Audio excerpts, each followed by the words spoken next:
ખાસ કરીને મોટા પ્રમાણમાં અમે જોઈએ રાજ વિસ્તારમાં મિક્સ ક્રોપિંગ કહેવાય, જેમ કે અડદ હોય, સોયાબીન હોય, ડાંગર હોય, કપાસ હોય કે અન્ય મકાઈ જેવા પાકો દરેક ખેડૂતો અલગ અલગ વિસ્તાર વાઇઝ કરતા હોય છે. પરંતુ આ કમોસમી વરસાદ માવઠાના કારણે વિસ્તારમાં ખેડૂતોને ખૂબ ખૂબ મોટા પાયે નુકસાન થયું છે. જો કે અમે મીડિયાના માધ્યમથી જોયું કે આપણા માન્ય ધારાસભ્ય શ્રી, મુખ્યમંત્રી શ્રી અને કૃષિ મંત્રીશ્રીને લેટર લખ્યા છે. અને એ પણ જોયું કે અમુક વિસ્તારમાં અમારા કલેક્ટર શ્રી આવીને જોયું કે કેટલું નુકસાન થયું છે.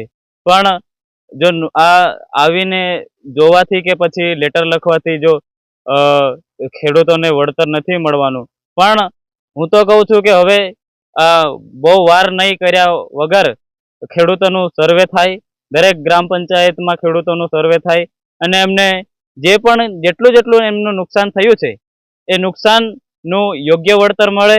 ખાસ કરીને ડાંગર છે, ડાંગરમાં હવે ડાંગર પૂરેપૂરી બગડી ગયેલી છે. ઊભા ખેતર છે એ આડા પડી ગયા છે.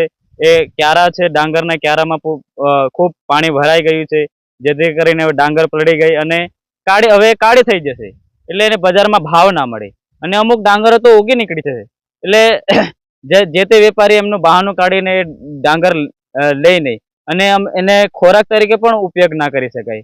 એટલે સૌ ખેડૂતોની એક જ માંગ છે, અમારા કલેક્ટર સાહેબ શ્રીને કે અમારા નેતા, ધારાસભ્ય, સાંસદ જેવા અમારા આપણે આ લેવાટ ગામમાં ખેતીમાં જોઈએ તો અત્યારે ડાંગરમાં ખૂબ જ નુકસાન થયું છે. કેટલાક ખેડૂતો ડાંગર કાપીને પાડી દીધી હતી અને કેટલાકને ઊભી છે એ બધી પડી ગઈ છે. અને જે વાડી લેતી ને એ બધી હવે ઉગી ગઈ છે અને ડાંગર કશું કામમાં આવવાની નથી. બધી ઉગી ગઈ ને એટલે બ્લેક થઈ જવાની છે, કાળી પડી જશે, એટલે એનો ભાવ પણ નહીં મળે અને આ ખોળ છે ને એ ઢોરાને પણ ચરાવવામાં કામમાં નહીં આવે એવું થઈ ગયું છે. સરકારશ્રીને એટલી જ માંગ કે અહીંયા આવીને સર્વે કરે અને જે તે વળતર સર્વે કરીને જે ખેડૂતોને જે તે વળતર આપે એવી અમારી સરકારશ્રીને વિનંતી છે. મારું નામ રાઠોક માનસિંહ.